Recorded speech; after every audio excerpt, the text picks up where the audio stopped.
بسم اللہ الرحمن الرحیم۔ السلام علیکم۔ یہ کتاب آپ کے لیے کاشانہ بصیرت کی جانب سے ریکارڈ کی جا رہی ہے۔ کتاب کا نام ہے تہذیب نفس، سیر و سلوک، امام خمینی کی نگاہ سے نگاہ میں۔ اب ہم کتاب کا پارٹ نمبر 19 پڑھیں گے، اولیاء اور دوسروں کی برابری کا باطل خیال۔ ہماری بدبختی اور خرابی ہے کہ ہم جملہ روحانی مدارج و مقامات کا انکار کرتے نیز اولیاء کی نماز اور صالحین کی معراج کو اپنی نمازوں کی طرح قرار دیتے ہیں۔ ہم ان کی نماز کے کمال کو اپنے عمل کے کمال کی طرح سمجھتے ہیں۔ ہم زیادہ سے زیادہ یہ سوچتے اور اس سے آگے ہماری سوچ کی رسائی بھی نہیں کہ ان کی نماز قرات اور دیگر آداب کے لحاظ سے اچھی نیز شرک، ریا اور شہرت پرستی سے پاک ہے، یا یہ کہ ان کی عبادت خوف جہنم یا شوق جنت پر موقوف نہیں۔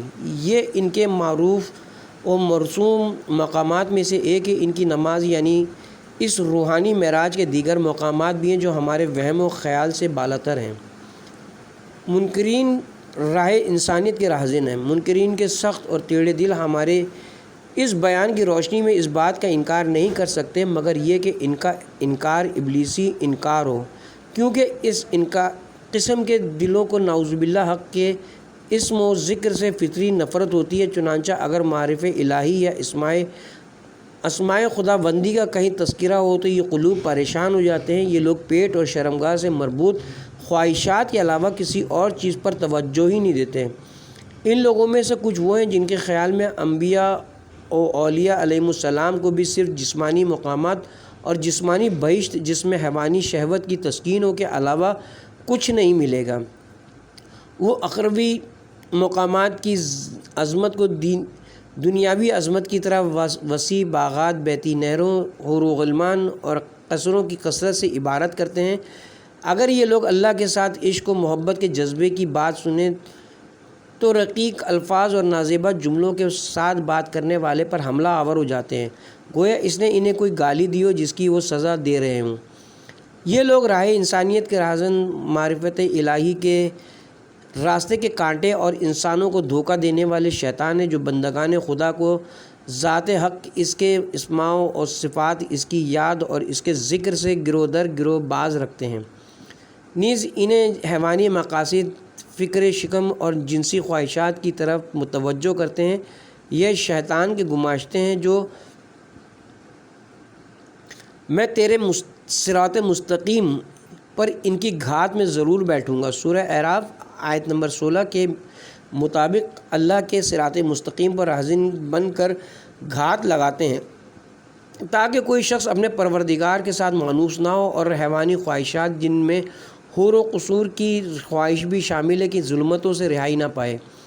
ممکن ہے کہ یہ لوگ انبیاء اور اہل بیت عصمت علیہم السلام کی دعاؤں سے کچھ مثالیں بھی پیش کریں کہ وہ بھی حور و قصور کے طالب تھے۔ یہ اس گروہ کی نادانی کہ وہ اللہ کے فضل و کرم کی محبت جو محبوب کے کرم اور عطا پر نظر سے عبارت ہے اور بجائے خود محبت و عنایت کی علامت ہے، اور حور و قصور وغیرہ کی ذاتی حجت جو حیوانی خواہشات کی فطرت میں داخل ہے کے درمیان فرق نہیں کر پاتے۔ اللہ کے لطف و کرم سے محبت خود خدا سے محبت ہے جو فطری طور پر اس کے فضل و کرم میں بھی سرایت کر جاتی ہے۔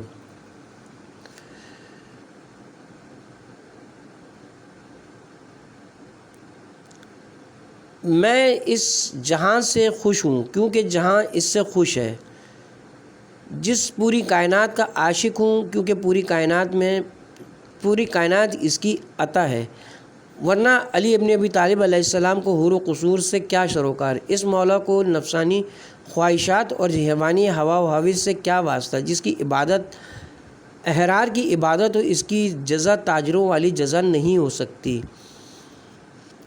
آیت اور روایات کی تعویل منکرین کی زبانی۔ اب جبکہ تو اخلاص کے مراتب اور عبادتوں کے مقامات کو ایک حد تک سمجھ چکا ہے تو ان کے حصول کے لیے تیار ہو جاؤ، کیونکہ عمل کے بغیر علم کی کوئی قدر و قیمت نہیں ہے، نیز عالم کی ذمہ داری دوسروں سے زیادہ ہے اور اس کا محاسبہ بھی زیادہ سخت ہوگا۔ افسوس کہ ہم اللہ والوں کے معرف الہی اور روحانی مقامات سے نیز ارباب قلوب کے مدارج عالیہ سے مکمل طور پر محروم ہیں۔ ہم میں سے کچھ لوگ مکمل طور پر روحانی مقامات کے منکر ہیں، نیز وہ ان مقامات کے حامل افراد کو خود خطا کار، بیکار اور فضول گردانتے ہیں۔ اگر کوئی شخص ان کا ذکر کرے یا ان کے مقامات کی طرف دعوت دے تو یہ لوگ اسے فضول باتیں کرنے والا اور اس کی دعوت کو بے بنیاد قرار دیتے ہیں۔ اس بات کی امید نہیں کہ ان لوگوں کو ان کے نقص و عیب سے آگاہ اور خواب گراں سے بیدار کیا جائے تو اسے ہدایت سے نہیں نواز سکتا ہے جسے تو چاہے۔ تو اسے ہدایت سے نہیں نواز سکتا جسے تو چاہے۔ سورہ قصص آیت نمبر 56۔ جی ہاں، راقم جیسے بیچارے اور دنیا میں معافیت سے بے خبر لوگوں کے قلوب معرفت الہی اور عشق خداوندی کی روح کے ذریعے زندہ نہیں ہیں۔ یہ وہ مردہ ہیں جن کے بدن کا غلاف ان کی بوسیدہ قبریں ہیں۔ ان کے جسم کے غبار اور ان کے بدن کے تاریک زندان نے انہیں جملہ نورانی عوالم اور نور علی نور کے عوالم سے محجوب و محروم رکھا ہے۔ ان لوگوں کو اللہ کے عشق، لقائے الہی کے شوق اور اللہ کے ساتھ مکمل وابستگی کے بارے میں جس قدر آیات و احادیث سنائی جائیں تو کوئی فائدہ نہیں ہوگا، بلکہ یہ لوگ ان کی تعویل و توجیہ کرنے لگیں گے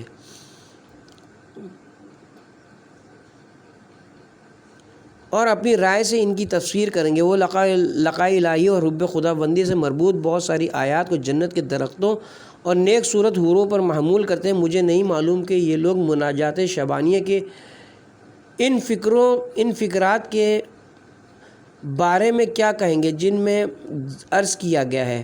یہ نورانی حجابات کیا ہیں؟ کیا حق کو دیکھنے سے مراد بہشت کی حوروں کا نظارہ ہے؟ کیا معدن عظمت سے مراد جنت کے قصر ہیں؟ کیا عز قدس کے ساتھ ارواح کے تمسک سے مراد تسکین شہوت کے لیے جنت کی حوروں کے دامن سے تمسک ہے؟ کیا جلال الہی کے باعث واقع ہونے والے صعق، بے ہوشی اور محو سے مراد حوروں کے جمال میں محو ہونا ہے؟ رسول اللہ صلی اللہ علیہ وآلہ وسلم نماز معراج میں جذبہ و شوق کی عظیم کیفیات سے دوچار ہوئے۔ نیز آپ نے اس محفل میں جہاں اللہ کے فرشتوں کے سرخیل جبریل امین بھی محرم راز نہ بن سکے اور ایک انچ آگے بڑھنے کی جرت نہ کر سکے عظمت کے انوار کا، بلکہ اس سے بھی ماورائے حقائق کا مشاہدہ کیا۔ حضرت کا یہ جذبہ و شوق کسی نہایت حسین عورت کے لیے تھا۔ کیا آپ سورج یا چاند کی روشنی یا اس سے بھی تیز روشنیوں کا مشاہدہ فرما رہے تھے؟ کیا وہ قلب سلیم کی وضاحت آیت شریفہ سوائے اس کے کہ جو قلب سلیم کے ساتھ اللہ کے پاس حاضر ہے؟ سورہ شعراء آیت نمبر 89 کی تشریح میں معصوم نے یوں فرمایا، قلب سلیم وہ ہے جو اللہ کے ساتھ ملاقات کے وقت ما سوائے اللہ سے خالی ہو۔ کیا اس سے مراد یہ کہ اس میں اللہ کی عظمت کے علاوہ کچھ نہ ہو، یا یہ کہ اس میں ناشپاتی اور خوبانی کی خواہشات کے علاوہ کچھ نہ ہو؟ میرے سر پر خاک کہ میرے قلم کی لگام میرے ہاتھ سے چھوٹ گئی اور قلم بے سر و پا لکھنے میں مصروف ہو گیا، لیکن دوست کی قسم میرا مقصد اس کے سوا کچھ نہ تھا کہ برادران ایمانی خاص کر علماء کو کچھ ہوش آئے اور وہ کم از کم اللہ والوں کے مقامات کے منکر نہ ہوں، کیونکہ یہ انکار تمام بدبختیوں اور ناکامیوں کا سرچشمہ ہے۔ ہم یہ نہیں کہنا چاہتے کہ اللہ والے کون ہیں، بلکہ یہ بتانا چاہتے ہیں کہ ان کے مقامات کا انکار درست نہیں۔ رہی یہ بات کہ ان مقامات کے حامل لوگ کون ہوتے، اسے خدا ہی بہتر جانتا ہے۔ یہ وہ امر ہے جس کے بارے میں کوئی کچھ نہیں جانتا، جس سے باخبر ہو وہ دوبارہ اس کی خبر نہیں ملی۔ اہل عرفان کے مقامات احادیث کی روشنی میں جن اہم امور سے آگاہی بہت ضروری ہے، ان میں سے ایک یہ کہ اگر برادران ایمانی خاص کر علماء کرام خدا ان جیسوں کی تعداد میں اضافہ کرے، کسی عارف یا اہل دل کی کوئی بات دیکھیں یا سنیں تو وہ اس بات کو صرف اس بنا پر کہ یہ بات انہوں نے پہلے نہیں سنی یا ان کی اصطلاحوں کے دائرے سے خارج ہے، بغیر کسی شرعی دلیل کے رد نہ کریں اور باطل قرار نہ دیں، نیز اہل دل یا اہل معرفت کی توہین و تحقیر نہ کریں اور یہ گمان نہ کریں کہ وہ شخص جو نفس کے مقامات، اولیاء و عرفا کے مدارج نیز حق کے نیز حق، عشق اور محبت کی تجلیوں جیسی اصطلاحوں جو اہل عرفان کے یہاں رائج ہیں کا تذکرہ کرے، وہ صوفی یا صوفیانہ نظریات کا مبلغ ہے یا من گھڑت باتیں کرنے والا ہے اور اس کی باتیں عقلی اور شرعی دلائل اور براہین سے آری ہیں۔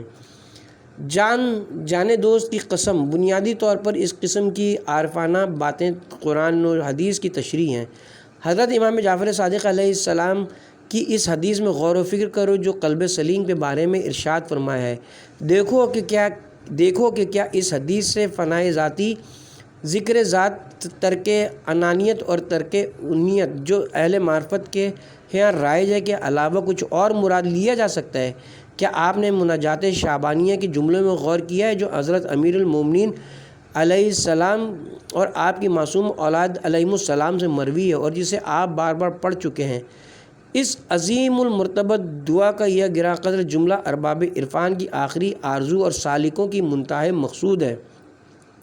اے اللہ، مجھے مکمل طور پر اپنے سے وابستہ ہونے کی توفیق دے، ہمارے دلوں کی آنکھ کو اپنے دیدار کے نور سے منور کر یہاں تک کہ دلوں کی آنکھیں نور کے حجابوں کو چیر کر پار کر جائیں اور عظمت کے سرچشمے تک پہنچ جائیں اور ہماری ارواح تیری پاکیزہ اور صاحب عزت بارگاہ سے متمسک ہو جائے۔ عزیز قدس سے وابستہ ہونے سے کیا مراد ہے؟ اولیاء کے ہاں رائج ساق کے علاوہ کچھ ہے؟ کیا عظیم المرتبت دعائے سماعت میں مذکور تجلیات سے مراد اہل عرفان کے ہاں معروف و مرسوم تجلیات کے علاوہ کچھ اور ہے؟ بتائیے کہ کس عارف نے اس حدیث شریف سے بہتر انداز میں عرفانی حقائق کی عکاسی کی ہے۔ یہ حدیث شریف وہ ہے جو اہل سنت اور شیعوں کی معتبر کتب میں تواتر کے ساتھ مذکور ہے۔ فرمایا گیا ہے، میرا کوئی بندہ واجبات سے زیادہ کسی اور چیز کے ذریعے جو مجھ سے زیادہ عزیز ہے میرا تقرب حاصل نہیں کر سکتا، اور وہ نوافل کے ذریعے میرا قرب حاصل کرتا ہے یہاں تک کہ میں اسے چاہنے لگتا ہوں۔ پس جب میں اسے چاہتا ہوں تو میں اس کی سماعت بن جاتا ہوں جس کے ذریعے وہ سنتا ہے، اور اس کی آنکھ بن جاتا ہوں جس سے وہ دیکھتا ہے، اور اس کی زبان بن جاتا ہوں جس کے ذریعے وہ بولتا ہے، اور اس کا ہاتھ بن جاتا ہوں جس کے ذریعے وہ گرفت کرتا ہے۔ اگر وہ مجھ سے دعا کرے تو میں قبول کرتا ہوں، اور اگر مجھ سے سوال کرے تو میں عطا کرتا ہوں۔ خلاصہ یہ کہ اس سلسلے میں دلائل و شواہد اس قدر زیادہ ہیں جن کے بیان کی اس مختصر بحث میں گنجائش نہیں۔ یہاں بحث کو طویل کرنے کا مقصد یہ کہ ہم اپنے برادران ایمانی کو معرف سے قدر نزدیک کریں اور عظیم مسلمان علماء سے ان کی بدظنی کو دور کر دیں جس کی وجہ سے وہ ان پر تصوف کا الزام لگاتے ہیں۔ ہمارا مقصد ان بزرگوں کو مقدس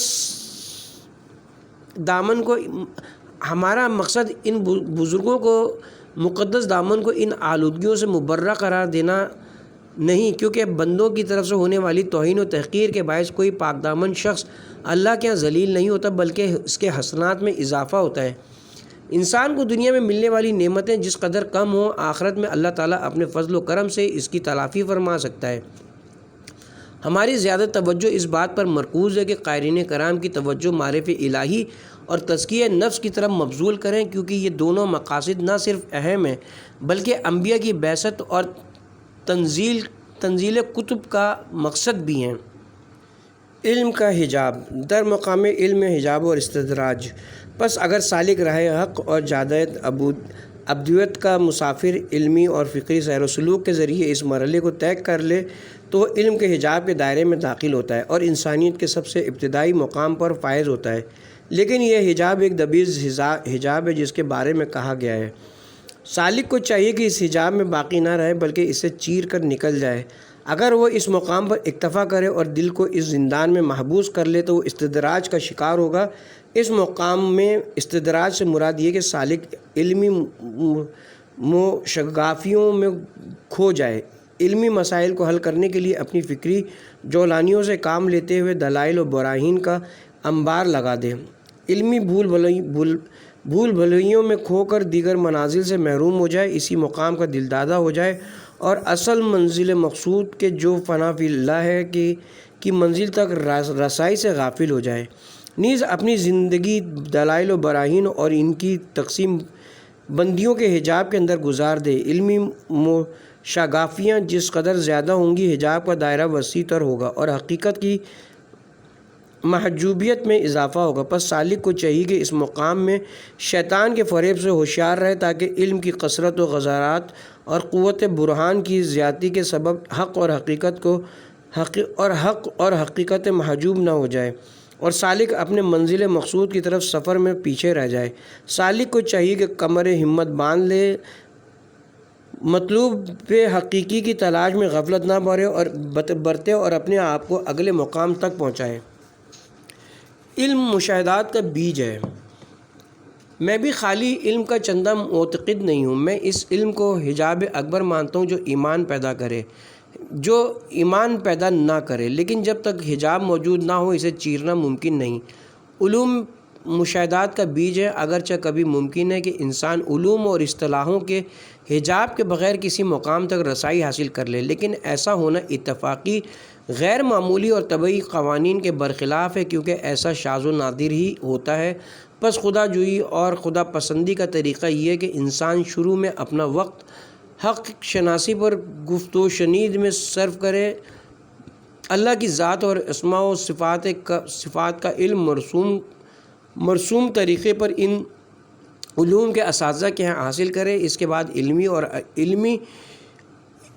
علمی اور عملی ریاضتوں کے ذریعے معرف کو دل کے اندر راسخ کرے، جس کا نتیجہ ضرور حاصل ہوگا۔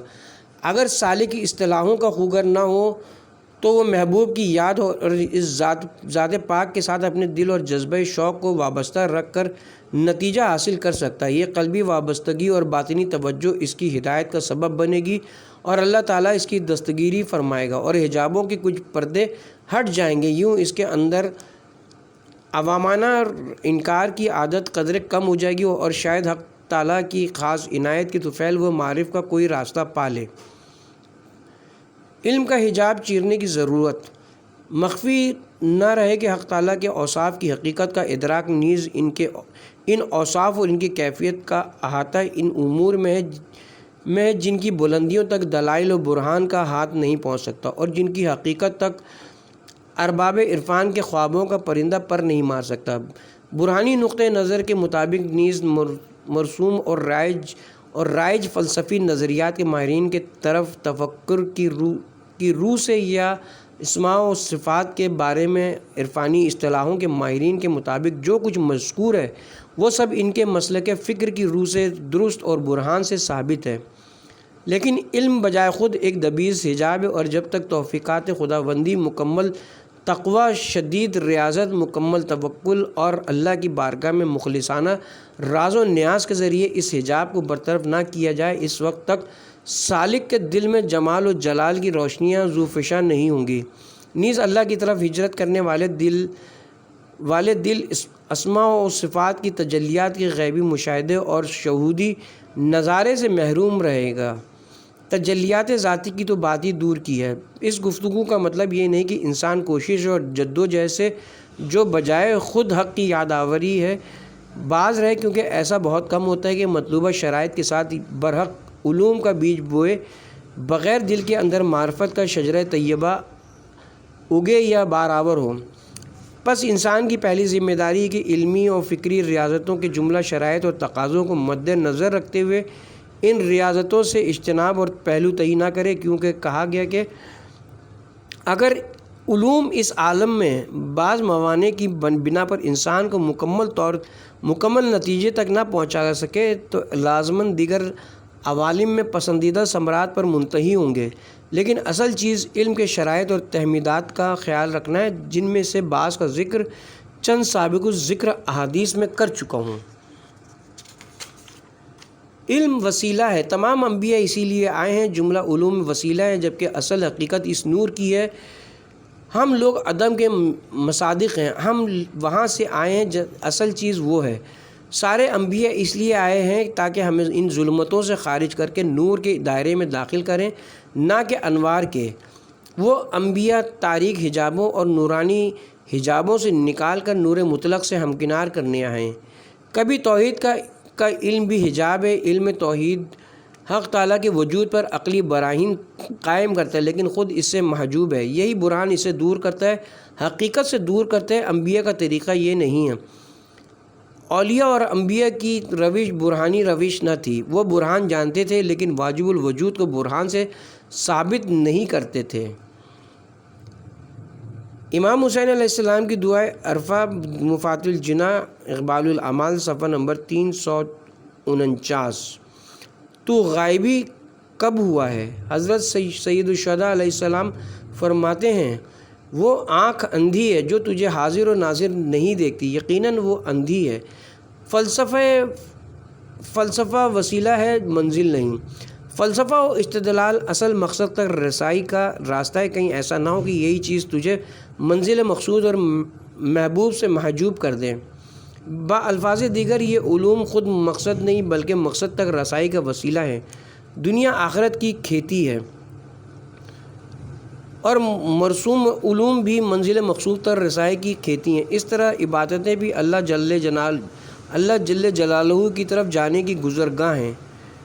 حصول علم حق جوئی کی ضرورت۔ اے میری بیٹی، علوم یہاں تک کہ عرفان و توحید کے علم کو بھی سیکھنے کا مقصد اگر علمی اصطلاحوں کا انبار لگا دینا ہو جیسا کہ ہے، اور علم برائے علم مقصود ہو، تو یہ امر سالک کو منزل مقصود سے نزدیک کرنے کی بجائے دور کر دے گا۔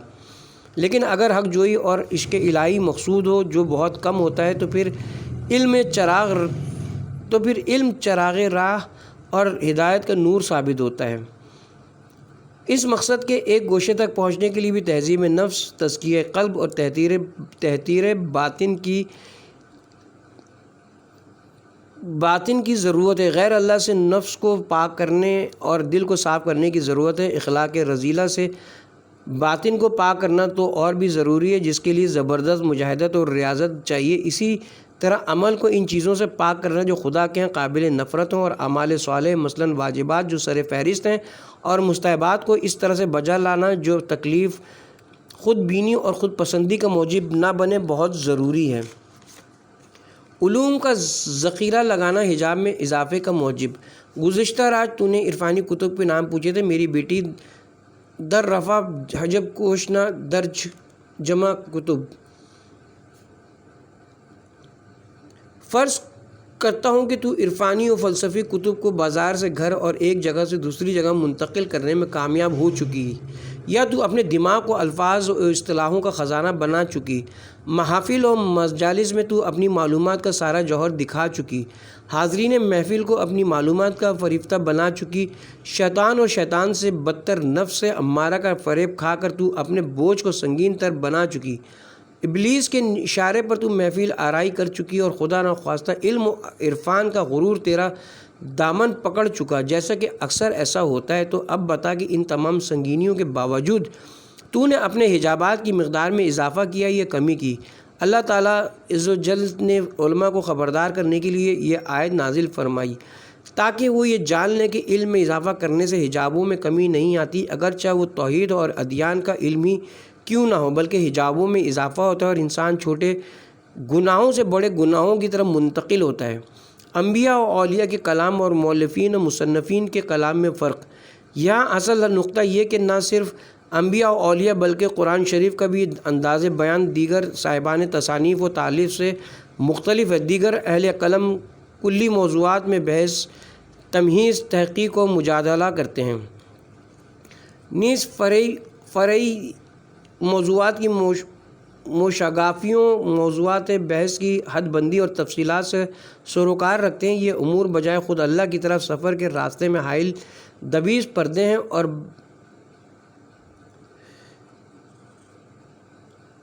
حجاب علم کی کیفیت۔ اگر عقلی علوم اور اعتقادی حقائق تک رسائی کی کوشش کا مقصد ان امور سے آشنائی تک محدود ہو، نیز جملہ مفاہیم و اصطلاحوں، عبارتوں کی خوبصورت ساخت، کلمات کی حسین ترکیبیں اور عوام تک ان معلومات کو منتقل کرنے کا مقصد دنیاوی مقامات کا حصول ہو، تو ان معلومات کو آیات محکمات کہنا غلط ہے، بلکہ انہیں دبیز پردے اور فضول اوہام کہنا چاہیے، کیونکہ اگر حصول علم کا مقصد حق تعالیٰ اور اسماء و صفات تک رسائی نیز آداب الہی سے آراستہ ہونا نہ ہو، تو انسان کی جملہ معلومات اس جہنم کا زندان بن جائیں گی اور تاریک حجابوں کی شکل اختیار کر جائیں گی، جو اس کے قلب کو سیاہ اور اس کی چشم بصیرت کو بینا کر دیں گی، اور وہ یوں اس آیت شریفہ کا مصداق بن جائیں گی۔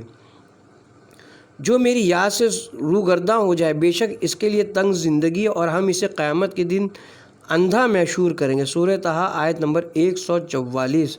پس وہ اپنے آپ کو دوسرے عالم میں اندھا پائے گا، وہ بارگاہ حق میں اعتراض کرے گا، میں دنیا میں بینا تھا، پس تو نے مجھے کیوں اندھا محشور کیا؟ جواب ملے گا تو دنیا میں بھی اندھا تھا، کیونکہ وہاں تو نے ہماری نشانیوں کا مشاہدہ نہیں کیا اور انہیں طاق نسیان کی نظر کر دیا۔ اخروی بینائی کا معیار بصیرت باطنی اور دل کی بینائی ہے۔ جسم اور جسمانی قوتیں مکمل طور پر دل اور باطن کی تابع ہیں۔ آخرت میں جس میں قوتوں کی ذلیلت اور ثانوی حیثیت زیادہ کامل صورت میں نمایاں ہوگی، سایہ اسی کی طرح بہرا، اندھا اور گونگا ہوتا ہے۔ لوگ یہ گمان نہ کریں کہ معلومات کے حامل دانشور نیز اصطلاحوں اور عبارتوں کے حامل علماء اور کتابوں کے حافظ حضرات خدا، فرشتوں اور آخرت کا بھی علم رکھتے ہیں۔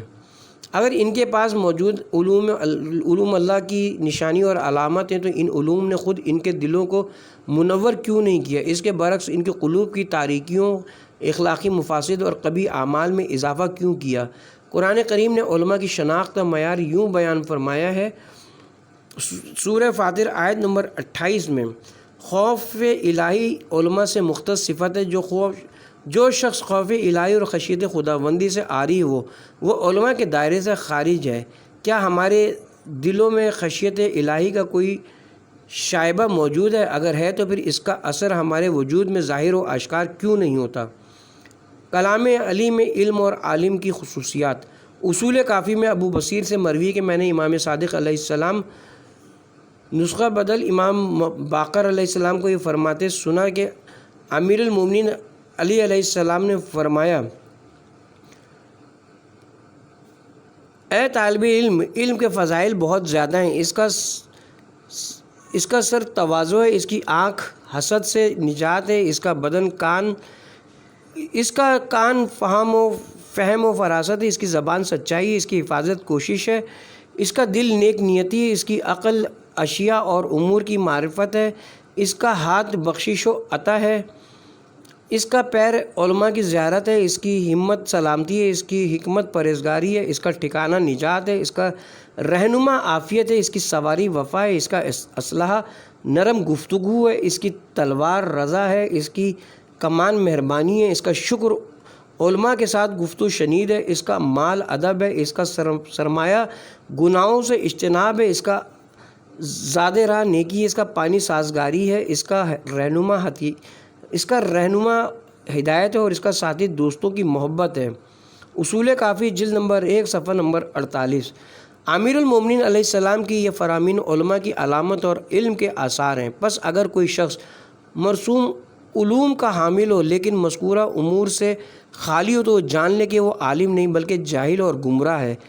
آخرت میں یہ معلومات، یہ جہل مرکب اور یہ علمی قیل و قال اس کے لیے سیاہ پردے بن جائیں گے اور قیامت کے دن اس کی حسرت سب سے شدید حسرت ہوگی۔ پس علم وہ ہے جو آیت، علامت اور نشانی ہو، خود پرستی ہو اور انانیت سے خالی ہو اور خود بینی اس کے اندر محو اور نابود ہو چکی ہو۔ علم وہ نہیں جو غرور، نخوت، خود بینی اور خود نمائی کا موجب بنے۔ اور محکمتاً فرمانے کی وجہ یہ ہے کہ صحیح علم وہ ہے جو اپنی نورانیت اور شفافیت کی وجہ سے دل کو اطمینان دے اور شک اور ریب کو زائل کرے۔ عین ممکن ہے کہ انسان اپنی پوری زندگی عقلی براہین اور ان کی تمہیدوں میں صرف کرے، بلکہ نیز تمام معارف الہی کو دلائل و براہین نے کثیرہ سے ثابت کرے اور بحث و مجادلہ میں اپنے رقیبوں کو شکست دے، لیکن ان علوم کا اس کے اپنے دل پر کوئی اثر مرتب نہ ہو اور اسے کوئی اطمینان حاصل نہ ہو، بلکہ اس کے شکوک و شبہات میں اضافہ ہو، تو پس معلومات اور اصطلاحوں کا انبار لگانے سے انسان کو کوئی فائدہ حاصل نہیں ہوتا، بلکہ اس کا دل غیر اللہ سے وابستہ اور اللہ کی مقدس ذات سے غافل اور روگرداں ہوتا ہے۔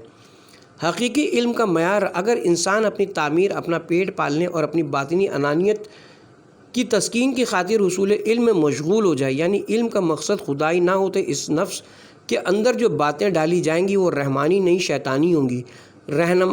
رحمانی الہامات